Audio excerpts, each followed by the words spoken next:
नमस्कार मित्रों, आज के चिंतन में बच्चों को सुसंस्कारी बनाएं। बच्चे अपने साथ अभिभावकों के लिए अनेक कर्तव्य एवं उत्तरदायित्व भी लेकर आते हैं, जिन्हें पालन करना अभिभावकों के लिए आवश्यक होता है। बच्चे की शरीर रक्षा के लिए भोजन, वस्त्र, चिकित्सा आदि की समुचित व्यवस्था पूरी करने के साधन जुटाने होते हैं।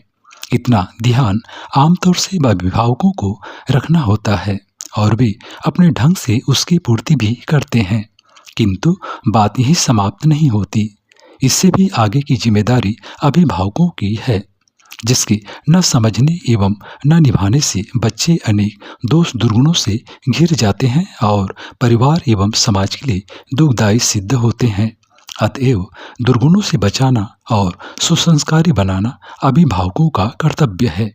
बच्चा अपने साथ पूर्व संचित संस्कार लेकर आता है, पर उसका अविकसित होना या कुसंस्कारी होना बहुत कुछ परिस्थितियों पर निर्भर करता है। समुचित शिक्षण, मार्गदर्शन एवं वातावरण का प्रभाव निश्चित ही बच्चों को सुसंस्कारी बनाने में सहायक है। कुछ बिरले ही बच्चे ऐसे अपवाद स्वरूप होते हैं जो पारिवारिक परिस्थितियों से भिन्न प्रकार का व्यक्तित्व निर्माण कर सके हों। व्यवसाय, गरीबी और बीमारी में उतार चढ़ाव तो आते रहते हैं, पर स्वभाव और संस्कार प्रायः आजीवन वैसे ही बने रहते हैं जैसे बचपन में उपलब्ध हुए थे। इसलिए यदि बच्चों को सुसंस्कारी बनाना हो, सद्गुण संपन्न बनाना हो, तो उनके जन्म से पूर्व ऐसी तैयारी करनी चाहिए कि उन्हें सुसंस्कृत वातावरण मिले, जिसमें पलकर वे सभ्य एवं सद्गुणी बन सकें।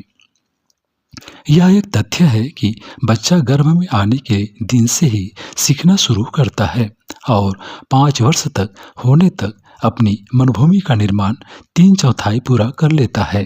प्रसिद्ध बाल मनोवैज्ञानिक डॉक्टर एरिक्सन के अनुसार भी बालक के मूल ढांचे का अधिकांश भाग शुरू के 5 वर्षों में तैयार हो जाता है। शेष जीवन में प्रधानतया उसका विकास होता है।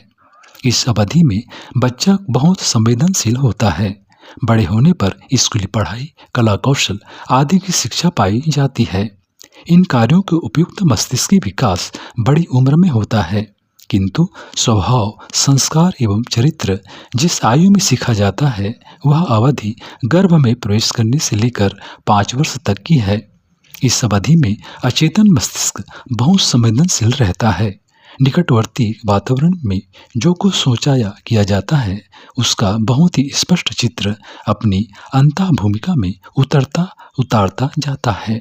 यूं यह प्रक्रिया जीवन भर चलती है, किंतु इसका बहुत बड़ा अंश शैशव काल में ही पूरा हो जाता है।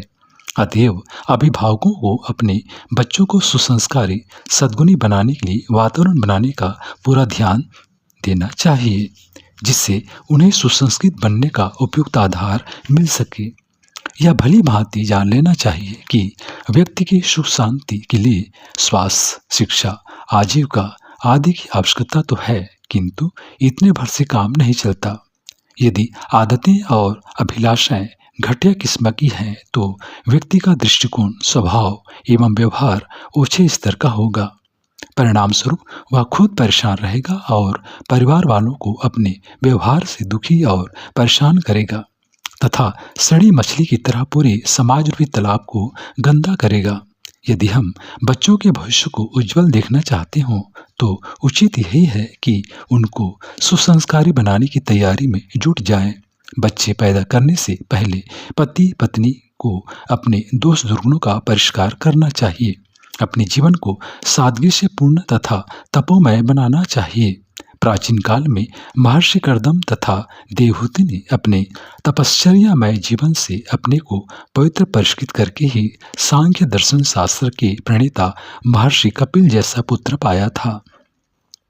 परमात्मा का अवतार कहे जाने वाले भगवान श्री कृष्ण ने पुत्र प्राप्ति के पूर्व अपनी लीला सधर्मिणी रुक्मिणी के साथ तपश्चर्यामय जीवन जिया था, जिससे भी महापराक्रमी प्रद्युम्न के पिता बने।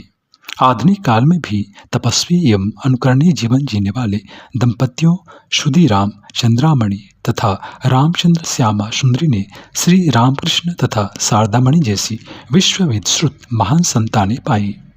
वस्तुतः माँ बाप का जैसा व्यवहार, जैसा आचरण होगा, वैसे ही गुण बच्चों में आएंगे। बच्चों के भव्य श्रम निर्माण में पिता का बीज और माँ की भूमि दोनों का समान महत्व है। अतएव जो मात्र मनुष्य आकृति के नहीं वरन मानवीय प्रकृति के बच्चे चाहते हैं, उन्हें इस प्रयत्न में जुड़ जाना चाहिए और अपने अंतरंग तथा बहिरंग को प्रखर, परिष्कृत तथा सद्गुण संपन्न बनाना चाहिए।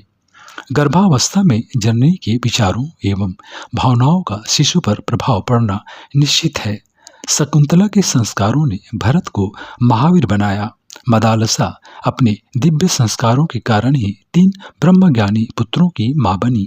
भुवनेश्वरी दत्त ने अपने ज्ञान, वैराग्य तथा उत्कर्ष साधना उपासना के कारण ही विश्ववरेण्य स्वामी विवेकानंद जैसी संतान पाई। इसके विपरीत कलुषित विचारों वाली धुंधली, क्रूरकर्मी धुंधकारी की मां बनी। अतएव गर्भवती जननी यदि प्रसन्नता, उल्लास, सद्भावना, आदर्शवादिता एवं उत्कृष्टता आदि सद्गुणों से युक्त होगी तो इन गुणों का प्रभाव बालक पर पड़ना सुनिश्चित है। मित्रों, बच्चे के पैदा होने के बाद माता पिता की समस्त परिवार की परिस्थितियां ऐसी हों जिसमें अस्वस्थता, मनोमालिन्य आदि की गुंजाइश न हो। घर के सभी लोग ध्यान रखें कि बड़े ही कुशल, संवेदनशील गुप्तचर की तरह बच्चा हमारे आचरण एवं व्यवहार से बहुत कुछ सीख रहा है। इन दिनों उसे जो कुछ सिखाया जाएगा उसी के आधार पर उसकी प्रकृति बनेगी और बड़े होने पर उसका भविष्य निर्मित होगा। इस तथ्य को जानकर अभिभावकों का कर्तव्य हो जाता है कि अपने आचरण व्यवहार को अनुकरणीय रखें।